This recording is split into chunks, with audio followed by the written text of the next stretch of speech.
Hello,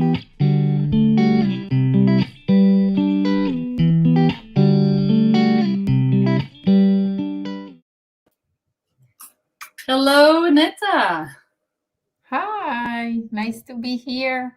Thank you so much for accepting to being interviewed. This is such an honor for us. Thank you for taking the time, especially 2 days before Rosh Hashanah. Yes, but it's a great time for me, so thank you, and I so happy for this opportunity to meet such a big audience of amazing women. Happy to be here.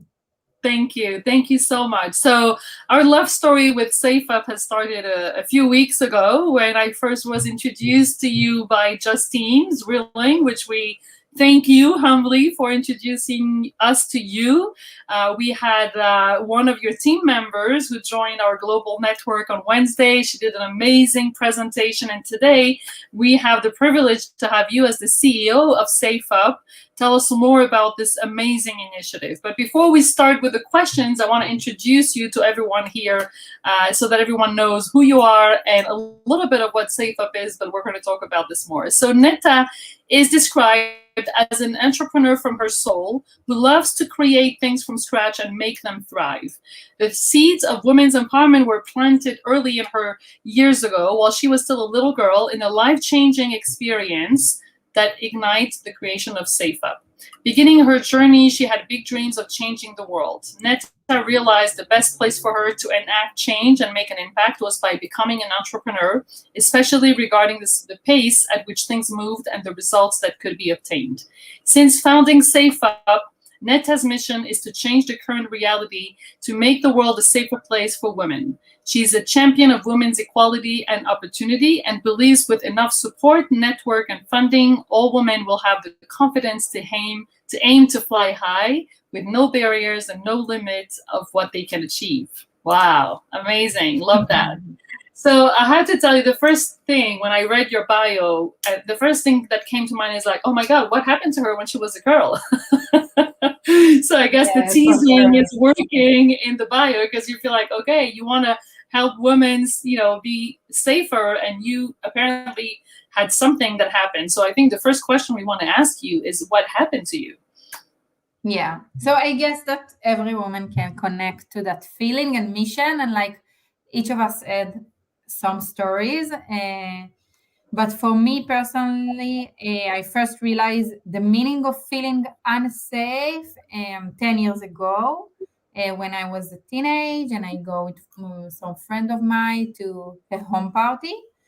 When suddenly in that party, I realized that one of my friends, she's missing, and I started to look for her and take with me another friend, and we look upstairs, and after I don't know how much minutes, we found her in a room with two boys, kind of in the middle of struggling, half naked. And immediately when we entered to that room, the boys ran away, and we actually saved our friend's life.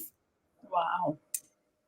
And like it was just one moment in a party, and we didn't realize in that point how much big luck was there. Like we was just a teenage without a weapon, without boys, without the cops, and we actually saved our friend's life. And I feel that I don't need to explain like what it means for women to got raped, and what your soul need to move forward after that to build yourself from scratch. And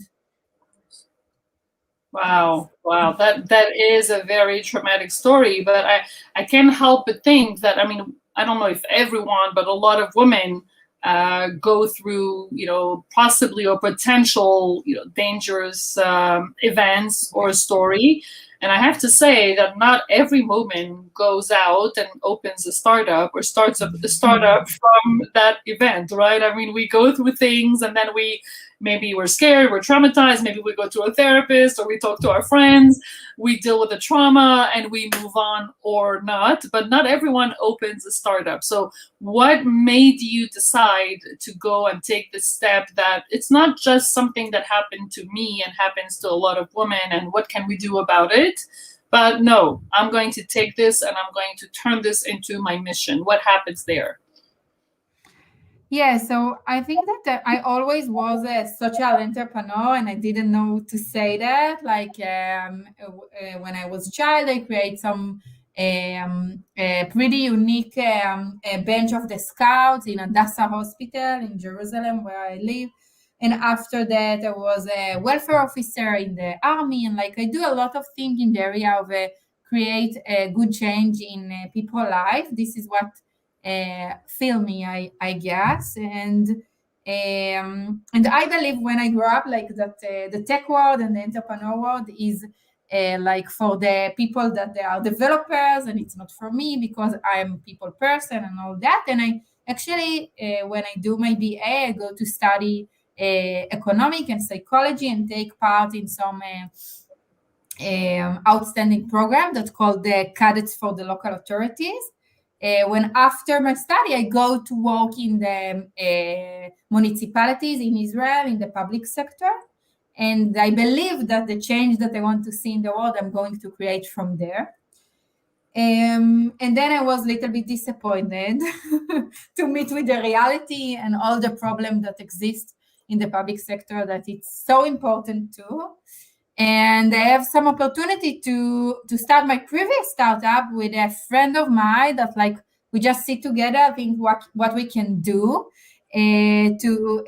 more like in we look for a business opportunity more than everything else. And what happened to me in that journey, that I just find out the entrepreneur world and understand that this is a whole world of knowledge and business methodology and people and like amazing things that I wasn't aware to them. Like after, I guess, 1 month of trying to work on my previous startup that was solve some problem that wasn't my problem, I realized two very important things to every entrepreneur. The first, it's like you need the right partner, a co-founder to do this very tough journey, and you cannot like it's like it's the same like a marriage. You cannot be it can't be not accurate. Right. And the second thing is that for me personally, to be an entrepreneur and to succeed in this so tough world, I need to solve problems that come from my heart, like that I really connect to that I will be, it will be very clear to me why I open my eyes every day and work so hard and all that. And I guess that I have some trigger, like when I still work on my previous startup, there is some very bad case of rape in Israel that after that I say, okay, why we cannot prevent that? Like there is such a crazy things that we do with tech. Why there is not solution to our problem, our day-to-day problem? And after that, like I meet my co-founder, and this was the next trigger to start this journey. Wow, I love what you just said, because we speak a lot about the Born to Do and the Born to Do business in our podcast, about the business that we are born to do and the mission that we have.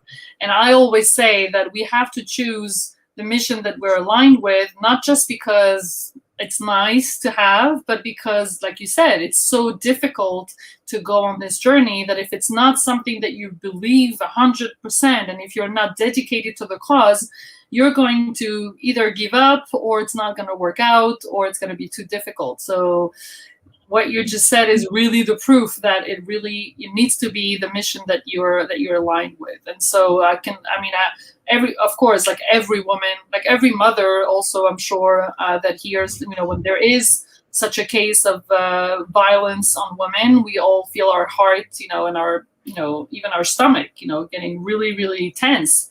But there is this, reality, and we say, oh, what can we do about it? And thanks to you and to people like you that get up and say, well, yes, this is what we can do about it.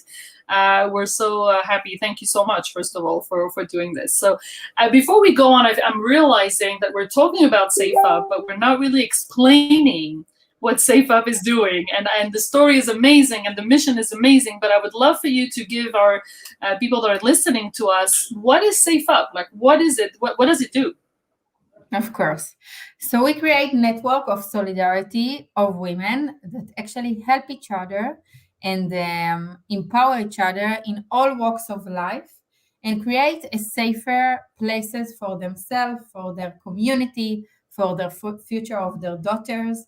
And we do that by an app that every woman and girl and child can download right now. And after you register, so we checking all the profile in the network to make sure that we enter just the right people with the right cause, and actually vetting all the profile in the network. And after you become part of the network, you can start to use, when our most common use is just to click on a call guardians. In every, okay, let's imagine together that we walk now in this dark street, maybe in some strange city, or in a place that you feel a little bit uncomfortable, unsafe, nothing not need to happen in the reality, like there is not, we are not expecting you to have some danger or something like that, and you just feel unsafe and uncomfortable. So you open the app, you click on a button, and you opt on to a call or video call with the 3 nearest guardian. The guardian, they are women from the community, trained women that actually they are close to you geographically. They are training to help you, and they are available right now, and they will make sure that you are safe. Usually by accompany you in the audio or video call form, but sometimes they come physically to help if they need. And if it's really a problematic situation, they can add the police to the situation and make sure that the police will come.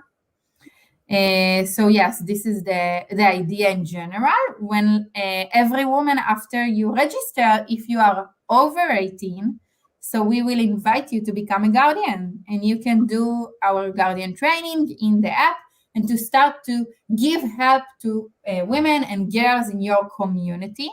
And this is how we create the change. And like after we start to be live with the product, we understand like that I started that initiative to prevent the next rape, to make sure that all the women feel safe. But I realized that I answer here to another need, that women in the 21st century, we want to be activists. We want to create change. It's not just me. It's most of the women that they are knowing what happened around them. They want to see the change happen. They like see the news every day, and it makes them feel very bad, and they want to do something. So we give them the opportunity to become a guardian and to do more.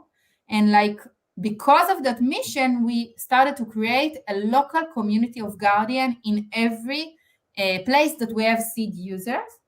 And actually the communities of guardian, they have a lot of other things that they do together, because if you put such amazing women with the same cause in the same place, they do amazing stuff together, and we bring them a lot of content and opportunities and training and a way to grow their impact.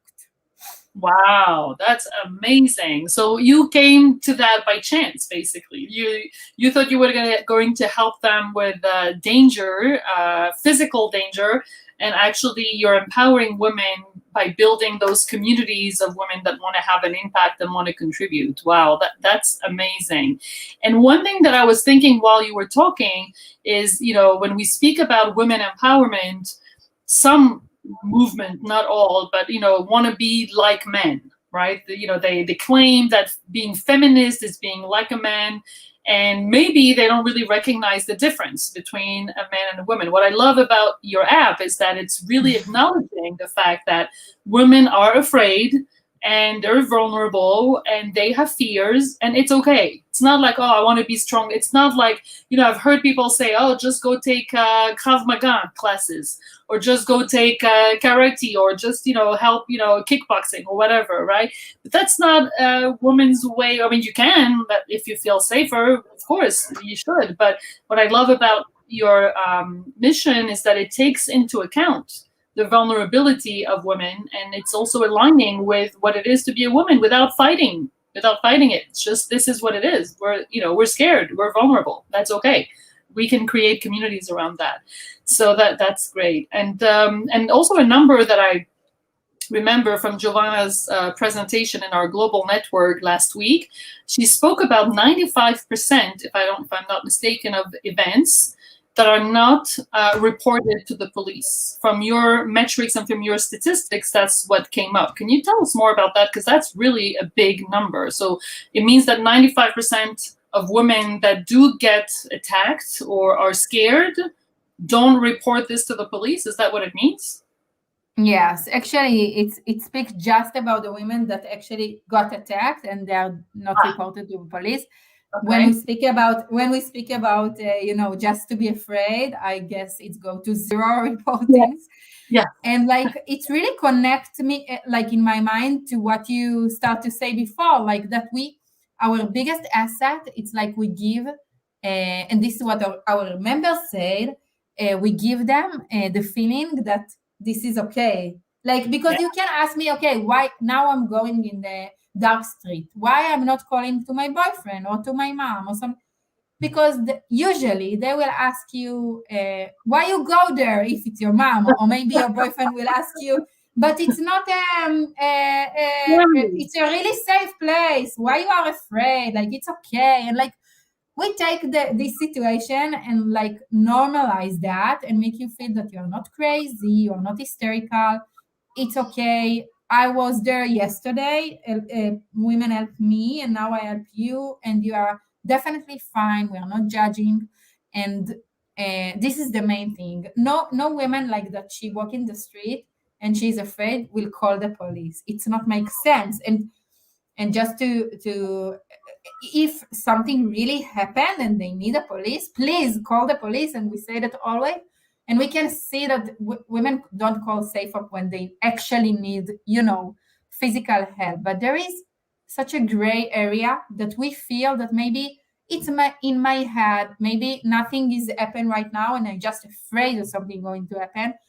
And I will not do that because I don't trust them, because million of reasons that we can speak about that. But yeah, definitely. I think it's what you're giving is validation, right? We're being validated. And I think that just, this reflex of calling two other friends, other people see something, other people hear you, and maybe just that is enough to calm me down, just because I've shared this, just because I have other people with me on that experience. So I think that's really a very interesting sweet spot, or the gray area that you've identified, that is probably not answered, like you said, by friends and family or by the institutions. It's really something that just other women that are peers and that are okay to help can understand. So that's really amazing. So tell us, since the day you started SafeUP, what has been your journey as a startup? I know that you've had already first rounds of investment, but we'd love to hear also, how many rounds did you have? Where are you going? What has happened until now, and what do you see in the next 5 years for SafeUP as a startup? Yes, of course. So we started as two entrepreneur. I have amazing co-founder. He's a man. His name is Tal Zohar. That his cause is his two daughters that, in the Me Too movement, he realized that it's not like a question of if something going to happen to them in the future. It's a question of when and how painful it's going to be. So he decided to, after he sell his previous company, to focus on that, try to solve that, his future. And we started 1.5 years ago, maybe a little bit more than that already. And we was just 2 of us sitting Google on startup and start to create things from scratch. And our first investor actually was the government, because we got a grant, from Israel government that give us the opportunity to create something that to create a real app, like a real product, to launch that, and to actually break a lot of leap of faith that wasn't this crazy idea. Because just thinking about that I come to investor and tell them, I'm a woman from Israel. I never was an entrepreneur before, like for Succeed company or something like that. And I'm going to create a B2C company from Israel, and in the impact world, to solve problem for women. And they need to believe me that women going to help each other in a real time, and to, like, you now sit in your couch and see TV, and you will answer to some phone from someone that you don't really know, and you will help her. And it sounds crazy to them in that time. So we realized that we cannot do that with them. After the grant, we actually, in last October 2020, we launched our first pilot in south of Tel Aviv, together with Tel Aviv municipality. And then we can speak in numbers, because from the day that we go live, we see women that really excited from the idea and become part of that. And even before the product was amazing, like is it now, and you can start and use that. So women believe in that, and they want to take part, and it's become really viral. Today we have more than 70,000 users all over the world. Wow. Yes, we want to be bigger than that, actually, and we work very hard today about growing our audience. But this is how we start. And actually in January 2021, we started our first seed round, like after we already have something to show people, look, it's work, we have cause, we have women, we have community, all that. And in last May, we closed our first seed round. Congratulations. Yes. From a really good VC in Israel. It's like not announced yet, so I don't want to say the name. And we grow in 2 months from 5 employees to 20 employees. Wow. That was a big challenge and amazing opportunity to, when most of my employees, they were my volunteers before. Like I work all this long journey with amazing volunteers, community of women that believe in the cause. Wow. Yes, and like we look for the future. We want to be to grow pretty fast. We focus on the US market and the UK market, and in Israel too. And we want to create safer places for women. For sure.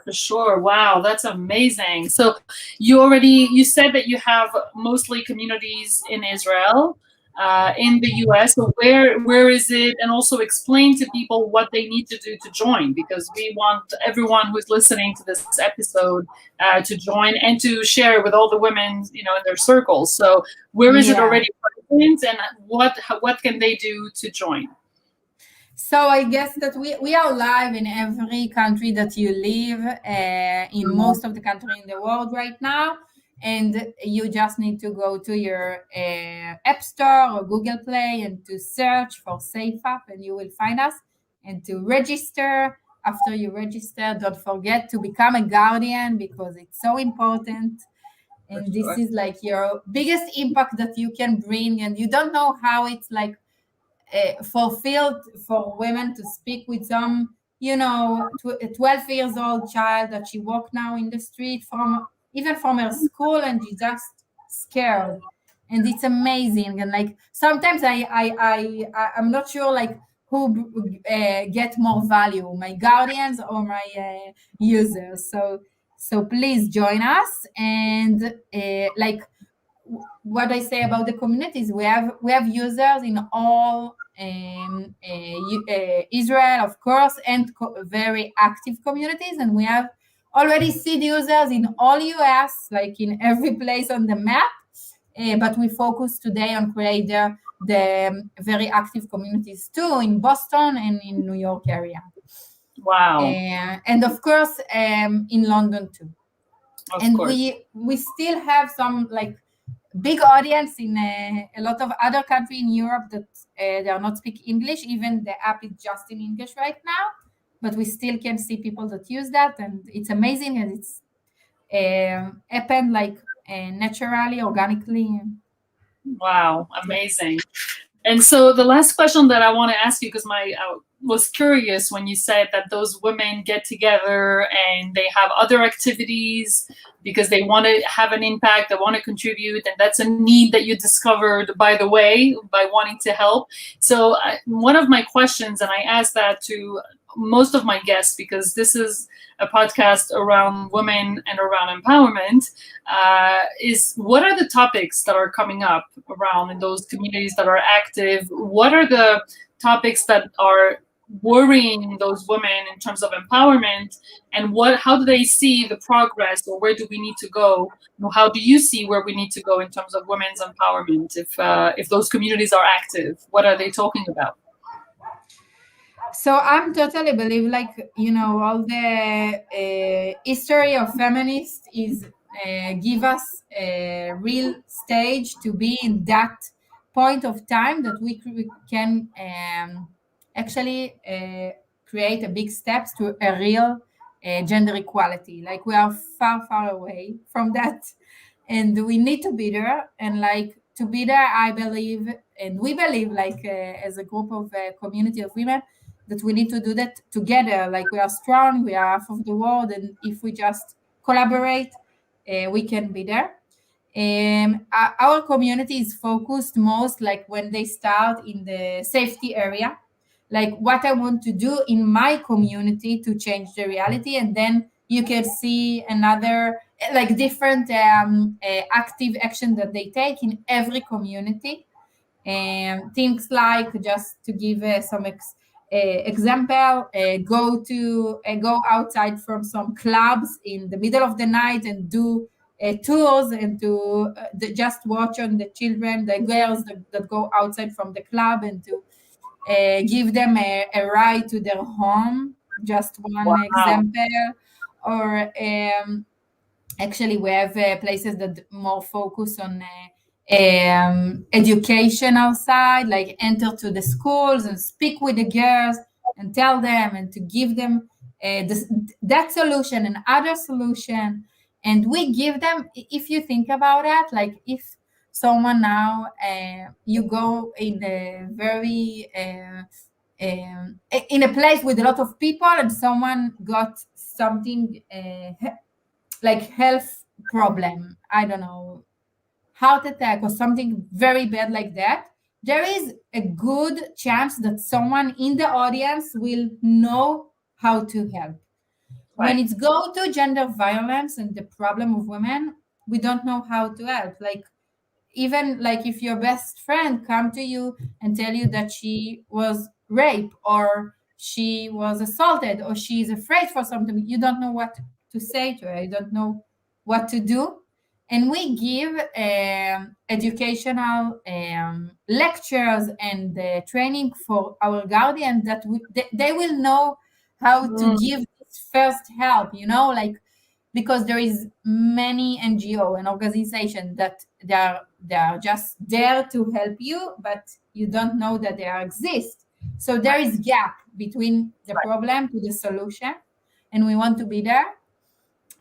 So this is one main thing that our community do, like lecture, and they learning, and they become the professional helping in that area in their community. I mean, I'm listening to, I'm thinking, you know, in the US, I'm not sure here, but I think here also you have the CPR. You know, you learn how to do CPR, you know, when someone is losing conscious, and you go and you help, and then you have, you know, even teenagers, they do it at 15 or 16 years old, they learn how to do that. So this is first aid for sexual assault or danger, right? This is first aid, like being able to do CPR. It's not mouth to mouth, but it's knowing what to say, it's knowing how to listen. And it's so true that the Me Too movement raised the awareness that there is a problem, but didn't bring the solution, right? The women, we know that there is a bigger problem, but we don't really know what to do. So your educational aspect is really, really essential. It's really amazing. Wow, thank you so much for this interview, Neta. Thank you for this interview and for what you do with SafeUP, not only for this interview. This is really inspiring, and as a project, and as a startup, and as a mission, and with the impact. I really want everyone who is listening to this podcast to download the app and to register if you need it as a user. And of course, as guardians, just for the training, I think it's worth it, right? Just to learn how to react. It's worth it. And I'm also excited to say that you'll be also part of our online summit coming up and our Jerusalem conference. We want to support you, want to give you more exposure. So thank you so much for being here. And I'm going to end by wishing you a Shana Tova, to you and to SafeUP. Thank you, and you too, and all our listeners. Shana Tova, and let's create change together. Exactly. Let's create a safer place for everyone, and especially for women when they feel vulnerable. Thank you so much, Neta. It was really a pleasure. Thank you. Bye-bye. Bye.